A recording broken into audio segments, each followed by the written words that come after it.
My name is Kiahara Jacobs-Hampton. From my mother's side, I have connections to Wadjuk Noongar country, and my dad's side is Boorloo in New South Wales. I'm currently in my second year studying Bachelor of Education Primary at Curtin University. I was back and forth from Perth to New South Wales up until the age of 8, just because my dad's family is from New South Wales, mum's in Perth. So then I had my grandmother around, so my dad's mother. So I had a lot of family ties to her country over there. So we'd go from Sutherland Shires, where were mainly based, and we'd go out to the Boorloo, go down to Bega, depending on what everyone was feeling, because there was so many of us. And then when I'd come over to Perth, my pop would take me out to Curtin, which is Boorloo country, and that's where I had a lot of cultural experiences as well. And yeah, that's where I get all my knowledge from, my family.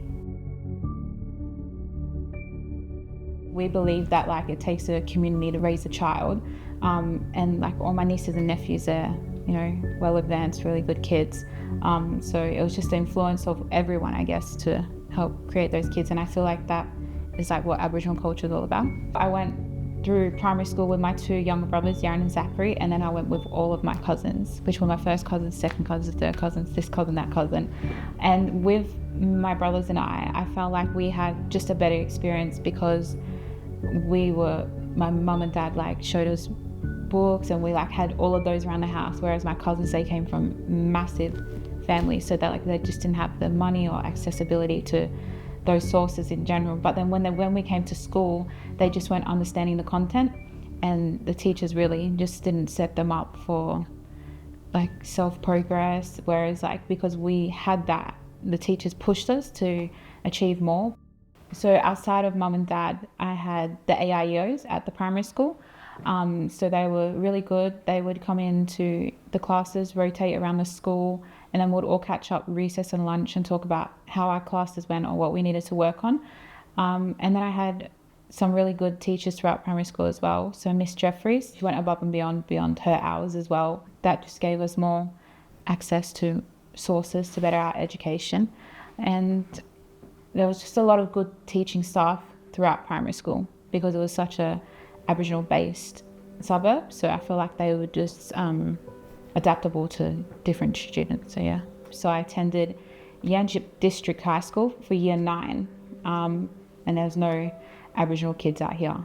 Or if they were, they just stuck to themselves because they were isolated up here. So then I graduated year 10, and then I went to Butler College, so year 11 and 12. And this is when I was starting to disengage because I actually didn't know what I wanted to do. I didn't know if I wanted to do ATAR or general, because I always wanted to go to uni, but I just didn't understand or know I was smart enough to get in there.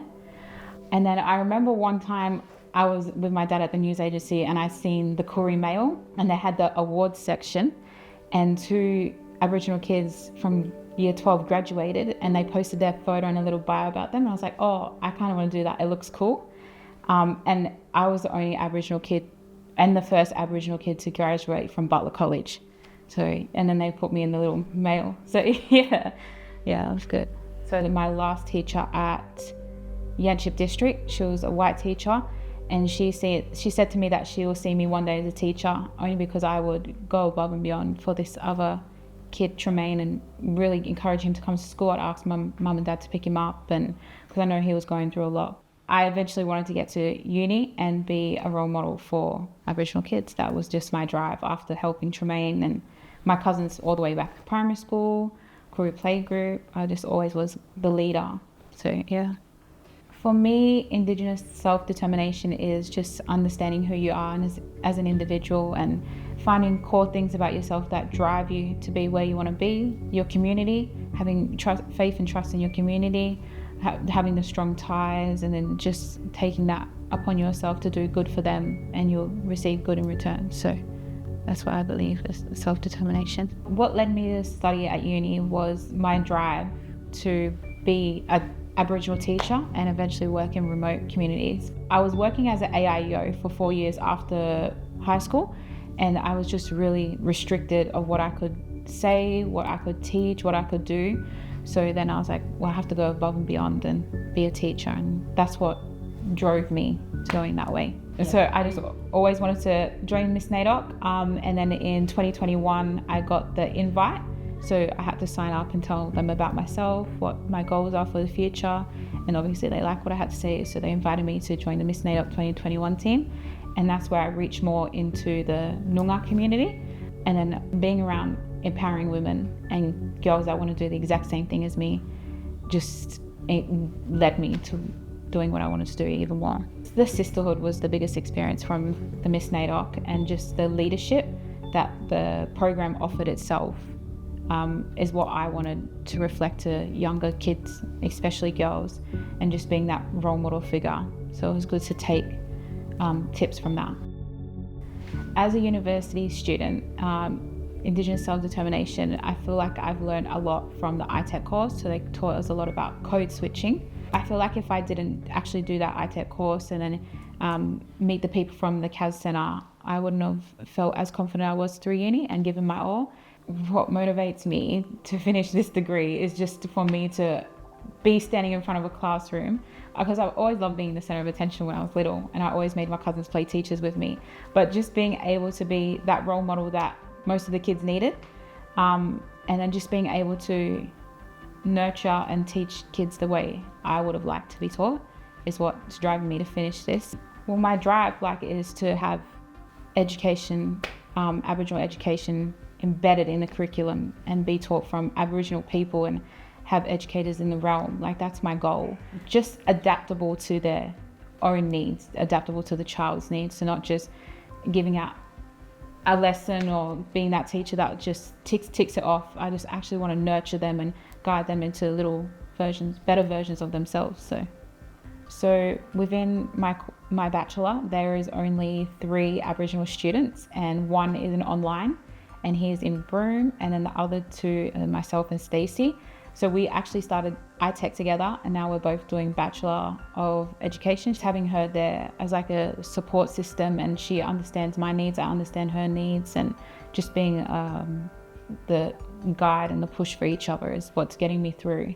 We both have our cultural needs, our cultural values, and just having someone there who understands when we'll be away, or when we're feeling down about certain things or events leading up, there's someone to lean on, even when all this is going on around us, because no one else is really going to understand it or the importance of it. So it was just really nice having someone else there.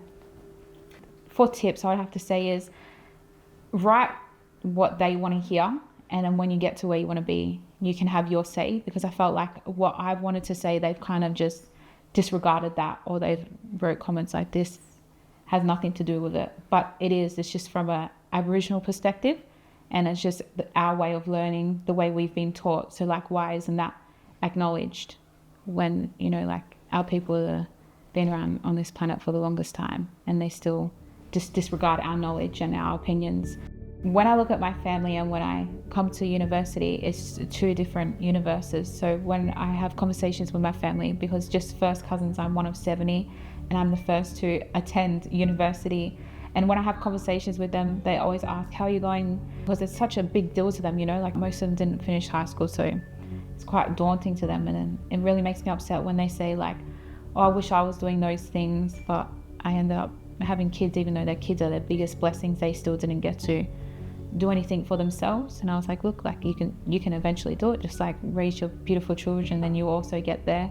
And also coming into university, there'll be younger kids coming through, and when they see another Aboriginal student, I'll then become their role model, because there's been many more before me.